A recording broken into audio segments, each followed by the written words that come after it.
What's up mga guys? Welcome sa ating travel video.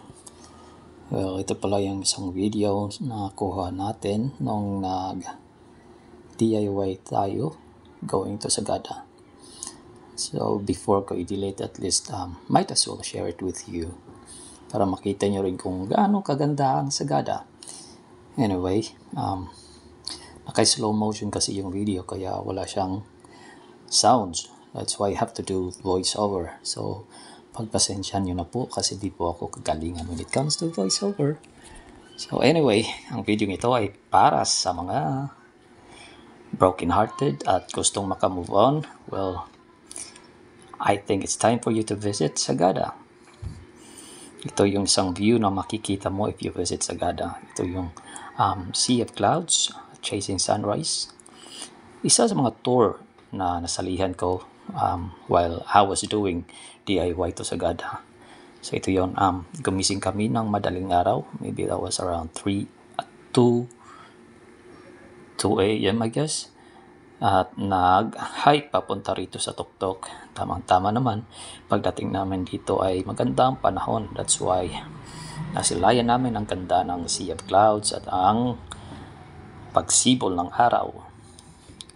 And along the way, while you undergo the tour, makakasama mo yung mga taong di mo kakilala, but along the way, you get along and then get a chance to talk to each other along the trail. So, di ba, ang ganda ng view mga lods. So, I suggest that you should visit Sagada if you wanted to distress, patanggal ng stress at pagod, and mag-chill. And ang lamig dito mga lods, so I advise to bring, don't forget to bring jacket, sweatshirt, you know, pogi, no? Anyway, hindi ko na alam kung anong sasabihin ko mga lods. May area pala rito na tinatawag nilang Eco Valley, kung saan pwede kang sumigaw at ilabas ang lahat ng hinanakit sa mundo or anything at all that you wanted to shout out loud. And alam niyo mga lods, mag-i-echo. Kung ano man yung sinigaw mo, mag-i-echo rito. Basta malakas talaga yung sigaw. So ito na yung papunta sa isang site. Yes, Ludes, thank you for watching this video. And if you wanted to see more videos, please do subscribe to my page. Hindi man tayo ganun kagaling or famous when it comes to vlogging, but at least we try, di ba mga lods? At try lang, no? Kahit pa paano, malay mo, kita rin naman tayo rito eventually, hopefully. And ito na yun, yung trail na papunta sa kabilang side.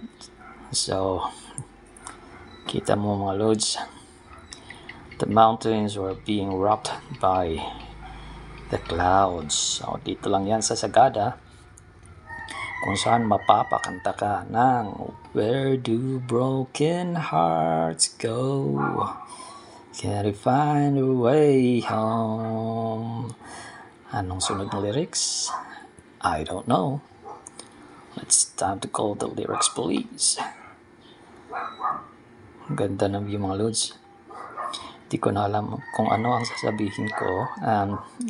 Anyway, stay pala ako rito for 3 days. Yung accommodation na tinirahan ko ay isang transient house na located naman sa sentro at very affordable price lang ang per night. And ang ganda ng location ng room kasi makikita mo talaga yung view from the window. Ang gandang view na pine trees at may isang makikita rin doon yung isang transient house na very Instagrammable. Hindi ko na alam paano i-pronounce mga lods. Basta IG worthy yung view from the window. Yun, that's the word. Di ba ang ganda lods? Kaya pag hinihintay nyo, it's time to visit Sagada na. try nyo mag-DIY kasi maganda rin. But if you wanted less hassle, then you can join tour. You can join a tour, and that's less hassle.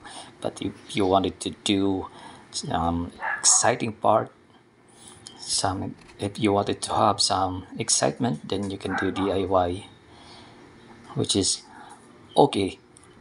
For me, it was okay. Kaya, but of course there are risks if you do DIY. So if you don't want to do some risky things, then I suggest that you go with a tour package. That's it. Hanggang dito na lang mga lods. Maraming salamat sa panonood. Hindi ko na talaga alam kung anong sasabihin ko. Maliban sa ang ganda ng view. Kanta na lang tayo mga lods. Ano bang kakantahin natin? Should I give up or should I just keep chasing pavements even if it leads no way? Would it be a waste even if I knew my place? Should I lead away? Di ba ang ganda ng view? Hanggang dito na lang mga lods. Maraming salamat for watching. Please do subscribe.